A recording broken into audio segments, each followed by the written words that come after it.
السلام علیکم.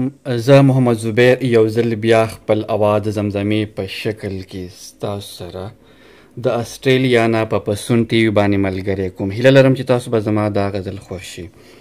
نن چې ما کوم غزل تیار کړی دی نو د دې خالق یا د سختن چې دی هغه تبسم مروت صاحب دی، کوم چې د لکي مروت سره تعلق ساتي.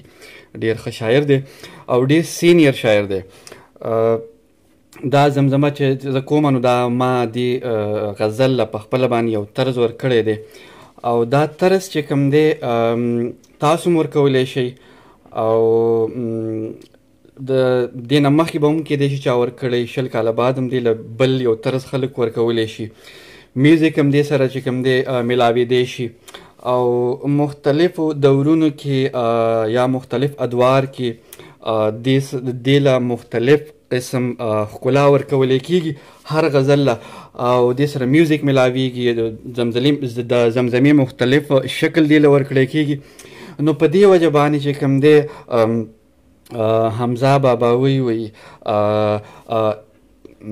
ستا په اننګو کې د حمزه د وینو سره دي، ستا په اننګو کې د حمزه د وینو سره دي، تشوي د پښتو غزل ځوان زه د بابا کړم.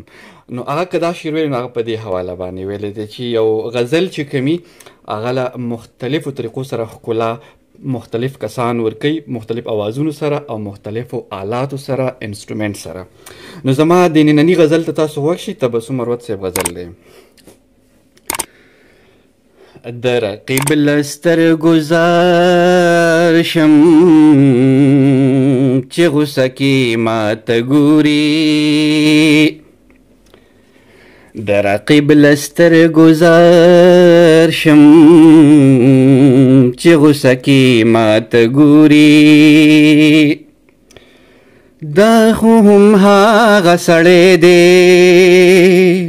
چې په مینا ته ګوري، دا خو هم هغه سړی دی چې په مینا ته ګوري. د سبا سبا وادي به چې ژوند دی اوسې کوي به، د سبا سبا وادي به چې ژوند دی اوسې کوي به. انتظار خوړلي زړونه به تر څو سبا ته ګوري، انتظار خوړلي زړونه به تر څو سبا ته ګوري. دا خو هم هغه سړی دی چې په مینا ته ګوري. زما ښکلی انتخابي په عالم کې لا جوابي، زما ښکلی انتخابي په عالم کې لا جوابي. واړه خلک په محفل کې ځکه ما او ته ګوري،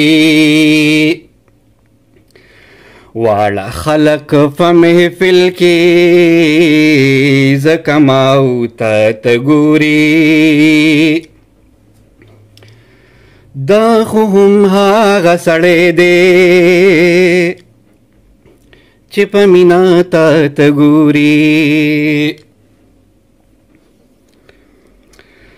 تبسم مروت خیر دی یار براشي وخت لا ډیر دی،